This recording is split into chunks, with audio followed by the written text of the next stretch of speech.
구독자 여러분 안녕하십니까. 개인택시 댓글 소통 시간입니다. 먼저 대표님 본인 소개 좀 해주세요. 예, 안녕하세요. 인천 개인택시 조합 지정업체 갈산상사 이원복입니다. 네, 대표님 이번 주 댓글은요. 3년 전부터 개인택시를 운행할 계획한 퇴직 1년 앞둔 1인입니다. 근데 최근 들어 생각이 차차 바뀌게 되는 건 주식을 30년 넘게 했는데 테슬라나 비아드의 주도하에 전기차 자율주행 시대가 생각보다 빠르게 진행되고 있어서 요즘 고민입니다. 이런 댓글을 달았어요. 이분 아마 개인택시 하시려고 하는데 전기차 나오면서 또 자율주행 차가 나오니까 거기에 대해서 상당히 고민이 되는 것 같습니다. 거기에 대해서 대표님 설명 좀 해주세요. 자율주행 택시 얘기만 하면은 이거 완전히 갈리잖아요. 네. 호불호가. 네. 그런데 자율주행 택시는 저희가 수도 없이 방송에서 얘기했지만은 3단계에서 거의 개발이 중지가 됐어요. 네. 중지가 되고 5단계까지 가야 되는데 3단계에서 거의 다 끝나가서 더 이상 진척이 없는데 처음에 전기자동차가 1800년도에 시작이 했잖아요. 네. 그런데 2024년도에 지금까지 해서 전기자동차가 제대로 굴러다니냐고요. 아니죠. 네. 실패해서 지금까지 왔는데 그것도 기간이 몇백 년이 걸린 거예요. 네.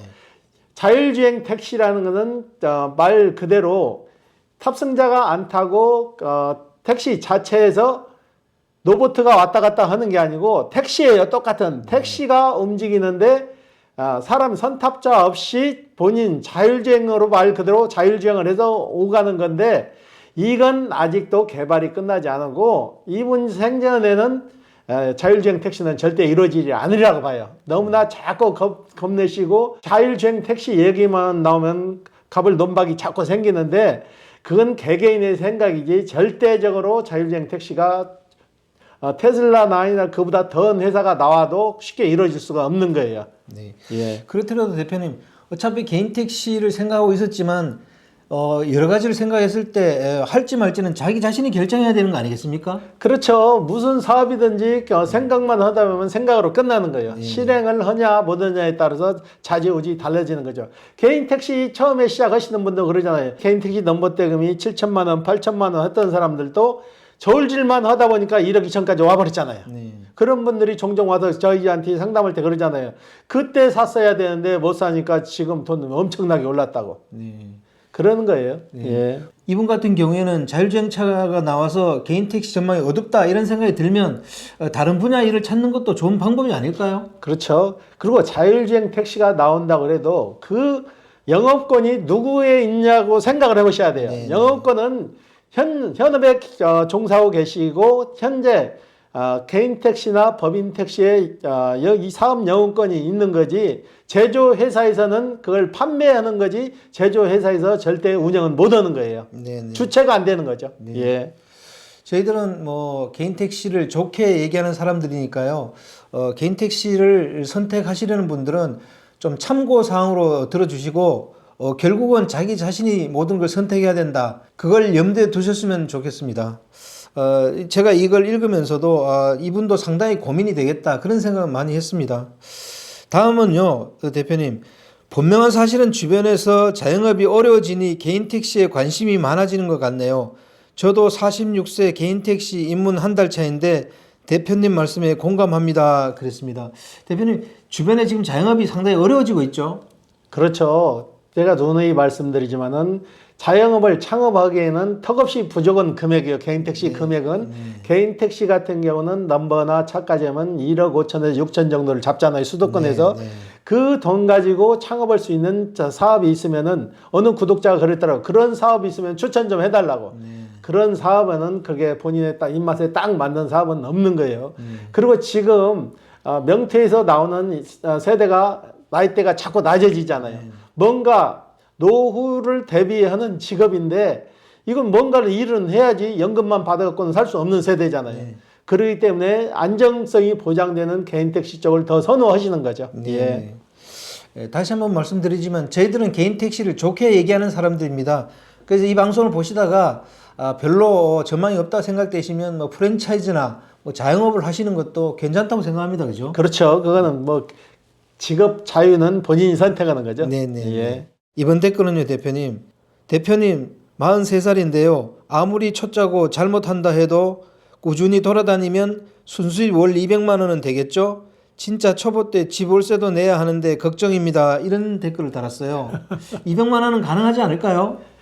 그 개인 일하는 역량에 따라 달라지는데 200만 원이라고 하게 되면은 한 달 10일 쉬고 20일만 일해도 하루에 10만 원씩만 벌어도 그 금액은 나오는데 그렇게 크게 걱정 안 하셔도 돼요. 열심히 하시는 분은 그 금액 이상을 상회하시는 분들이 많아요. 지금 이제 12월 달 되면은 연말 정산을 하잖아요. 작년에 인천 같은 경우도 연말 정산했을 때 1억 넘게 매출을 올리신 분도 수백 명이 돼요. 그리고 8천만 원 이상 올리신 분도 어마어마하게 많기 때문에 그렇게 걱정 안 하셔도 될 것 같아요. 네. 원래도 대표님 그 연말 정산한 자료 한번 인터뷰해 주실 거죠? 12월 달에 연말 정산이 다 끝나면은 1월 달이나 2월 달에 오픈을 할 거예요. 예. 대표님, 이분은 뭐 월 200이라 그랬는데 200만 원이 작다는 건 아닙니다. 그렇다고 큰 금액도 아니긴 하지만 이 정도는 충분할 거라고 저는 생각하는데 왜 이런 걱정을 하실까요? 쉬운 말로 그런 얘기 한번 할게요. 200만 원은 껌입니다. 네, 걱정 안 하셔도 될 것 같습니다. 네. 이번에는 이런 댓글이 달렸습니다. 제가 알기로는 개인별 공제액이 IRP, 노란 우산 등 다름으로 정확히 금액을 말할 수는 없어도 대략 월 매출 600만 원까지는 연금 삭금 없을 것입니다. 삭금 걱정되면 공제 가능한 노란 우산 IRP 가입하면 많이 유리합니다. 월세 수입 타사업 소득 있으면 포함이라 다를 수는 있습니다. 이런 댓글 달았는데 이거 아무래도 연금 받는 분들이 만약 일을 하게 되면은 감액하는 그분에 대해서 얘기를 하신 것 같아요. 실제로는 크게 많이 감액이 안 되잖아요. 저희가 그 수치를 내서 전 방송에 내드렸잖아요. 보내드렸잖아요. 그런데 연금만 가지고는 살 수 없는 지금 조건이에요. 그렇기 때문에 일정 금액을 더 연금 외에 일정 금액을 더 소득을 내야 되는데 그렇게 크게 걱정 안 하셔도 될 것 같아요. 연금에서 그렇게 많이 삭감되지는 않아요. 그러니까 이것도 좀 문제인 것 같습니다. 내가 다 납부한 연금을 왜 국가가 왜 깎냐고요. 그 깎는 자체도 문제가 된 거고 내가 낸 연금 내가 노후에 편하자고 받는 거잖아요. 그런데 그걸 삭감을 한다는 게 그러면은 연금만 가지고 살 수 있는 세상이 만들어져야 되는 거 아니에요? 그게 안 돼서 나와가지고도 제 2의 직업을 가지고 일을 하겠다면은 국가에서 더 보조를 해줘야 되는 입장이죠. 그렇잖아요? 내가 연금만 받고 살지 않고 내가 일해서 부가세도 더 내잖아요. 내가 되면 그걸 더 지원을 해줘야지 어찌 깎냐고요. 결국은 이렇게 보면 일하지 말라는 분위기를 만드는 것 같아요. 그렇죠. 연금만 받고 먹고 살아라는 거는 어불성설이죠. 지금 고령화돼서 일 안 하고는 살기 어렵습니다. 그죠? 그렇죠. 지금 나가는 금액이 연령대가 가수 고령 인구자들이 늘잖아요. 그래도 일할 수 있는 나이만큼은 일을 해서 본인이 일을 해서 일정 금액 목표를 해서 돈을 버는데 거기에 대해서 또 세금을 내잖아요. 그러면 연금 더 받는다 해서 연금 깎고 세금 받고 오면은 국가는 좋을지 몰라도 개인들한테는 그만큼 피폐해지는 거죠. 그때 자료를 보니까 한 3,400 정도 받으면은 국민연금이나 공무원연금은 큰 손해가 없더라고요. 대표님 이번 댓글은요. 택시 처음 하시려는 분들 겨울 운행 사고 위험 높아요.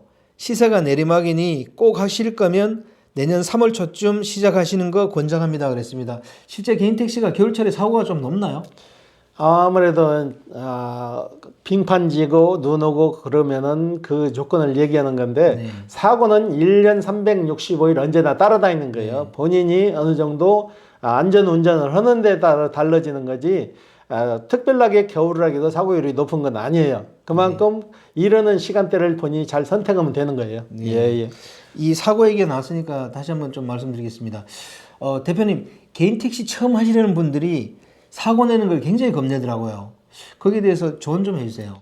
우리 구독자분께서 저녁 11시 한 반경에 전화가 오셔갖고 사고가 났다면서 저희한테 이제 상담을 했는데 이분은 우회전하는 상황에서 직진 차량에서 받친 거예요.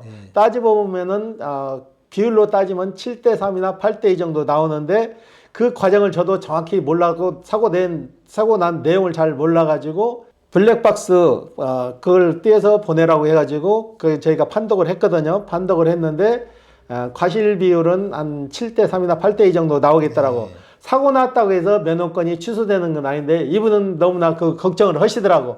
내가 낸 사고로 인해서 내 면허권에 불이익을 당하지 않나 해서 걱정하셨는데 사고 났다고 해서 불이익 당하는 건 아니에요. 면허 취소 조건은 121점이 돼야 취소 조건에 해당되는 거예요. 그러니까 너무 걱정 안 하셔도 돼요. 예. 네.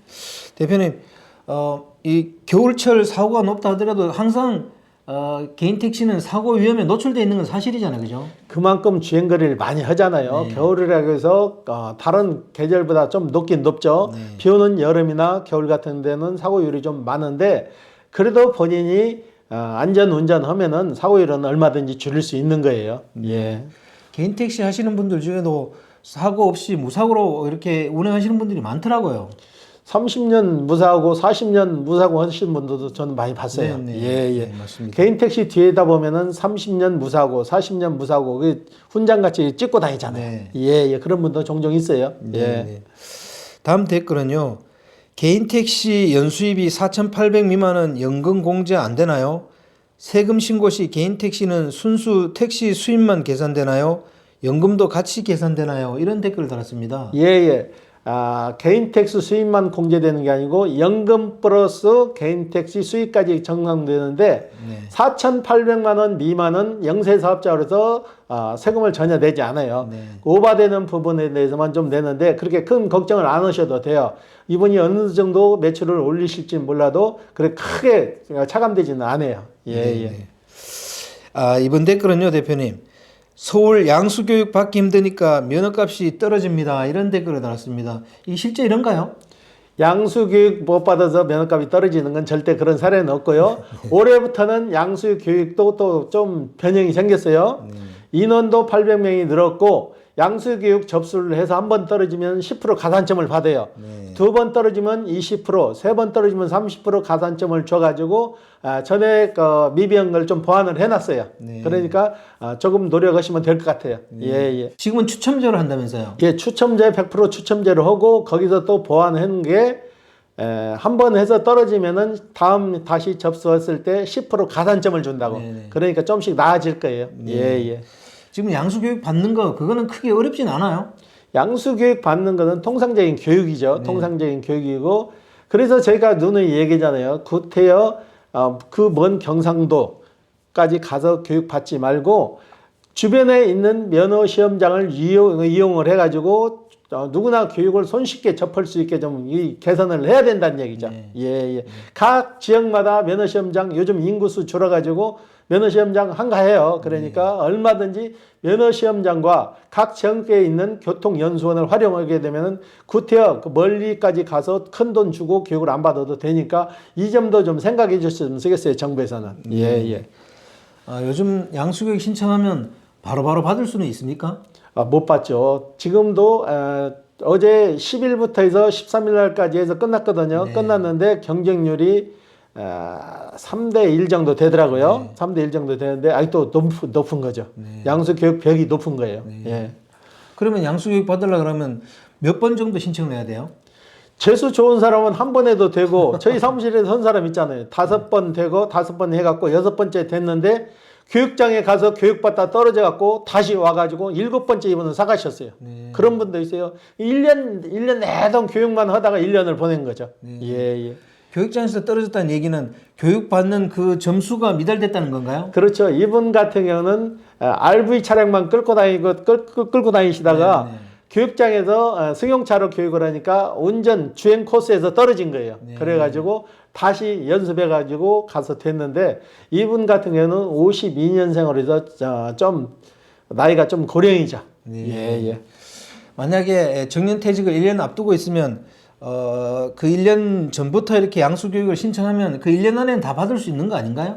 1년 안에는 받는데 1년 안에 양수 교육 받고 안 사게 되면은 개인 택시 면허권을 안 사면 그 받은 교육이 또 없어지잖아요. 네. 그렇기 때문에 급한 거죠. 네. 예, 예. 그걸 잘 판단해야 되겠네요. 예, 예. 네. 대표님 오늘 인터뷰 감사드립니다. 예. 네, 구독자 여러분 개인 택시 댓글 소통 여기서 마치겠습니다. 안녕히 계십시오. 호호 아지였습니다.